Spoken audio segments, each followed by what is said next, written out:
Je suis aujourd'hui au Tetris avec Patrick Gallet qui prépare une exposition dont le vernissage aura lieu le mercredi 10 octobre à 18h30. Bonjour Patrick. Et bonjour. Est-ce que vous pouvez me parler un petit peu de votre exposition ? Avec plaisir, avec grand plaisir. C'est du sténopé en fait. C'est le résultat d'un travail de 6 mois environ avec des ados au service Equinox de l'hôpital psychiatrique Pierre-Janet. Donc on a fabriqué des boîtes, on a fait des prises de vue, on a développé. L'idée c'est que le labo puisse continuer au-delà de mon intervention, ce qui avait déjà été le cas quand j'avais bossé sur un dispositif. C'est dans le cadre d'un dispositif en fait culture hôpital, donc c'est DRAC, agence régionale de santé, etc. Enfin c'est ce genre d'instance, ce qui permet de travailler et l'idée, c'est auprès de l'équipe soignante, avec des personnes référentes dans le service, au sein du service, de former en même temps. Moi, j'insiste beaucoup sur l'aspect formation aussi des personnes, pas seulement des usagers ou des patients, ça dépend de là où on se trouve, mais aussi des personnels. Comme ça, l'opération peut être pérenne, le labo il existe, les gens sont formés et ils continuent à utiliser ce type d'outils pour des visées thérapeutiques. Après, c'est pas trop à moi de juger de ça, c'est pas ma spécialité, mais moi je mets à disposition comme ça un outil que je pense être abordable, et puis c'est tellement différent la photographie sténopée où il y a très peu de technologie à acquérir, il y a tellement tout est vachement plus instinctif, c'est de la déambulation lente dans la ville. Quand on a une boîte, on fait une photo avec une boîte de récupération, une boîte de conserve, une boîte à thé, une boîte à café, percée d'un tout petit trou, et puis on enregistre la lumière comme ça sur une surface argentique à l'intérieur de la boîte. Parce que du coup, c'est ça la sténopée, c'est une boîte, n'importe laquelle, tant qu'elle est hermétiquement fermée et que la lumière ne rentre pas, à l'intérieur duquel il y a un papier argentique. Et on perce un petit trou et ensuite, suivant le temps d'exposition, la lumière va venir s'imprimer sur le papier argentique. Ouais. C'est comme ça qu'on peut l'expliquer ? Ça marche comme ça, c'est le principe primitif de la photographie, donc ça existe bien avant la photographie, puisque la photographie existe depuis simplement le moment où on a réussi à fixer définitivement sur un support une image. Alors c'est la photo de Nicéphore Niepce, la première photographie. Des Anglais ont fait dans un même temps, enfin c'était une bagarre un peu de brevets aussi. Mais avant cette photo de Nicéphore Niepce, il y a eu une autre photographie qui a été faite, mais qui utilisait le bitume de Judée et qu'on utilise dans la peinture pour obtenir des noirs, qui s'avère être une surface, une matière photosensible. Mais du coup, cette photographie qui a été faite avant celle de Niepce, elle s'est complètement assombrie, elle s'est perdue, quoi. Elle est complètement foncée, en fait. Voilà, donc on utilise ce procédé qui est celui de l'œil, en fait, c'est de la vision. Notre globe oculaire, c'est une boîte, c'est une chambre noire. Voilà. Aristote le raconte une première fois. Après, les peintres de la Renaissance ont utilisé des sténopées, mais des boîtes géantes par exemple, qu'on pouvait rentrer à l'intérieur et dessiner par exemple une architecture au fond de la boîte qui se trouvait à l'envers, mais il suffisait de retourner le dessin après. De Vinci, enfin voilà, des peintres de la Renaissance ont utilisé ce truc-là. Voilà, donc c'est très primitif, mais pour moi c'est vraiment de la photographie, c'est pas réductif du tout, le fait que ce soit du matos de récup, qui est pas de technologie, qui est pas de lentilles, qui est pas d'électronique, qui est rien, qui est pas de prise USB sur la boîte, voilà, au contraire c'est hyper qualitatif, quoi. C'est un peu le geste primal de la photo, quoi. C'est un peu comme un cri, quoi. C'est vraiment génial. On sait pas ce qu'on capte, on n'a pas de viseur, on n'a pas d'écran de contrôle. Il y a tout un processus de mémoire qui se met en marche, mais ça c'est très lié à l'argentique aussi, puis quand on fait avancer une pellicule et qu'on fait des photos, 36 vues, on n'a pas d'écran de contrôle. Tout est un boulot de mémoire en fait. Et c'est bien pour construire un projet, ce travail de mémoire. On n'a pas. Il peut mûrir comme ça dans l'esprit. En attendant le développement du film, parce que quand je développe un film de 36 poses par exemple, je sais exactement toutes les images qu'il y a dessus, enfin tout est imprimé dans la tête, quoi. C'est ça qui est vraiment bien.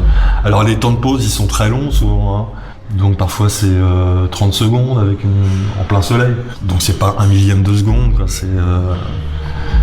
Et du coup, s'il y a des choses qui bougent dans le champ de l'image, ça devient des fantômes ou parfois on voit rien. Si un personnage passe trop vite dans le champ de l'image, on le voit pas, quoi. Mais on sait qu'il est là en fait, il est passé, quoi. Parfois on peut jouer, faire des choses un peu fantomatiques. Alors du coup, sur l'instant décisif, qui est un peu le nirvana des photographes, hein, d'une certaine époque, ou pour encore certains photographes, même si maintenant la photographie est beaucoup plus conceptuelle, beaucoup plus réfléchie en amont, et ça aussi c'est vachement intéressant. Du coup, l'instant décisif, on sait pas, c'est 30 secondes, donc on va pas... De toute façon, l'instant décisif dont parlait Cartier-Bresson, parfois c'est juste de l'attente, et puis attendre que tout se mette en place dans le champ de l'image, dans le cadre, en fait. Et surtout, moi j'aime bien ironiser ou plaisanter avec l'instant décisif, hein, même si c'est tout à fait primordial aussi sur un certain type de photographie, comme le photojournalisme ou la street photographie. Mais ce qu'on attribue parfois à de l'instant décisif, c'est souvent de la mise en scène, comme les photos le baiser de l'hôtel de ville de Douaneau.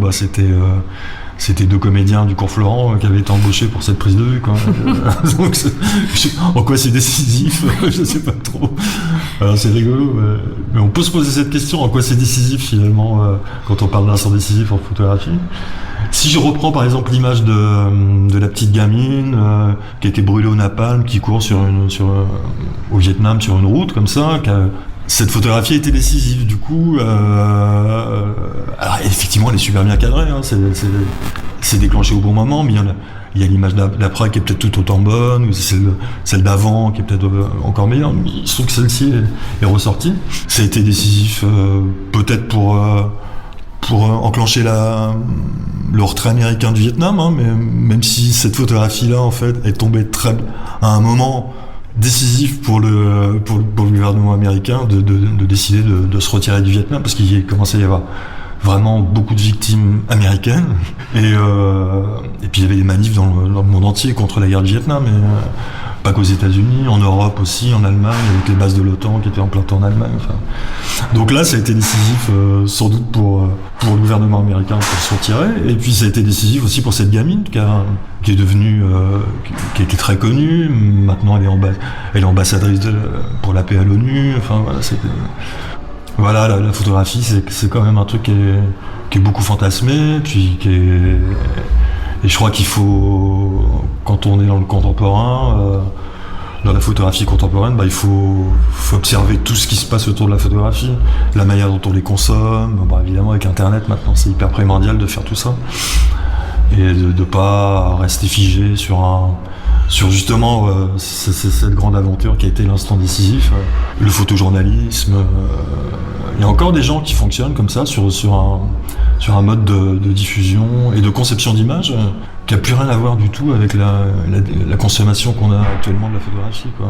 Sur Internet, on regarde les photos, on les balaye avec l'index sur un écran, quoi. Ça va très très vite, et une information en pousse une autre. Enfin voilà, on n'a plus le temps, puis il y a tellement d'images qu'on n'a plus le temps de les voir, et puis si on continue à montrer des images comme ça sur un mode dénonciatif de la violence, quelque chose comme ça, je sais pas si c'est intéressant, puisque maintenant on met des filtres il y en a tellement, on met des filtres pour se protéger nous-mêmes de ce genre de violence aussi, hein.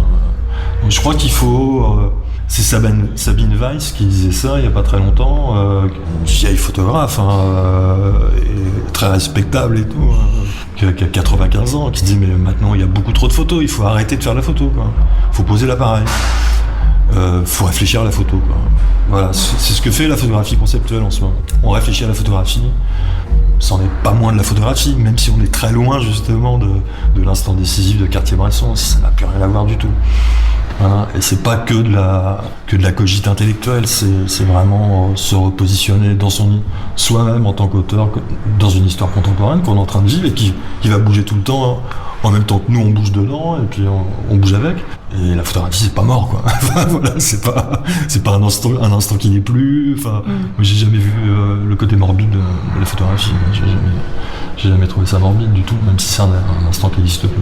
Venez voir ces photos, parce qu'en plus on a réussi à faire des grands formats avec toutes ces images qui normalement sont par 20, en 15-20. Voilà. Et là on a de très grands formats, d'1 mètre carré à peu près, et c'est assez spectaculaire.